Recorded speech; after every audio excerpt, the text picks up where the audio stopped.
Day marks 6 months since Russian forces invaded Ukraine, coinciding with the anniversary of Ukraine's 1991 independence from Soviet rule.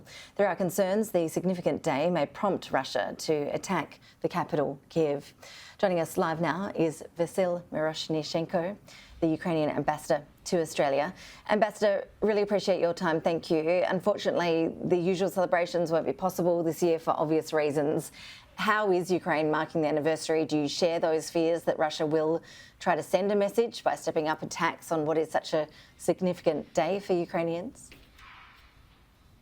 Look, when Russians invaded Ukraine 6 months ago, they planned to stage a big military parade on the 9th of May on the central street of Kyiv.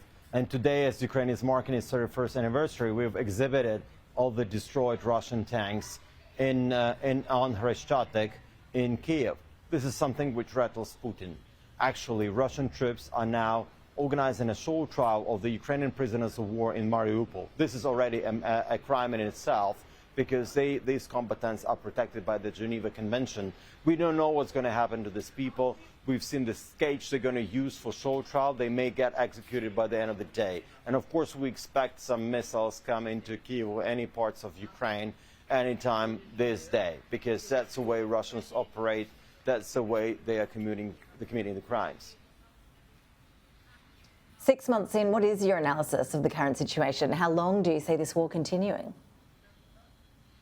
Nobody knows how long it's going to continue. It all depends on Russia, because Russians need to withdraw from the entire territory of Ukraine, including Crimea. And this is when the war will stop. We'll keep on fighting until we repel the Russians from Ukraine, until we restore the sovereignty. We don't have any other choice, because it's not about the land that Russians want. Russians want to defeat our sovereignty. They want to take over Kyiv, to kill our identity, to destroy our language, culture. This is what Russians want. Russians are pursuing a chauvinistic plan of reviving an empire. And Vladimir Putin is on a mission. So I think the world needs to stop him, including Australia, which is supporting Ukraine, which is sending military assistance to Ukraine, providing humanitarian assistance. It's important that Australia carries on doing it, because that's a vital investment into the future, into the security, into Pacific, into the standards of living here in Australia. You mentioned the continuation of aid, which is obviously a focus for the Albanese government. We are a long way here in Australia from Ukraine, but how many Ukrainians have actually fled here over the past 6 months? Are you satisfied the government here is making that process as easy as possible for those wanting to get here? Look, there are 4,000 Ukrainians, so of course these numbers are very humble if you compare it to 3.5 million Ukrainians in Poland. But there are so many different ways how you can support Ukraine these days. Military assistance is one of those, humanitarian assistance is another, but actually participating in Ukraine's reconstruction.